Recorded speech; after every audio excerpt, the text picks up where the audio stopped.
Today I'm going to be using our Defense Thermal Argan Oil.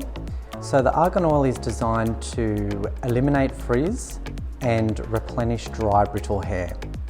The best way to use our Defense Argan Oil is to simply place 2 squirts on your hand, disperse the product evenly on your palms, and then apply from mid-lengths down to the ends.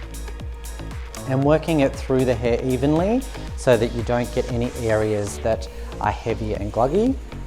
And then with the remaining product that's left on your palms, you can work up and bring it up to the top section.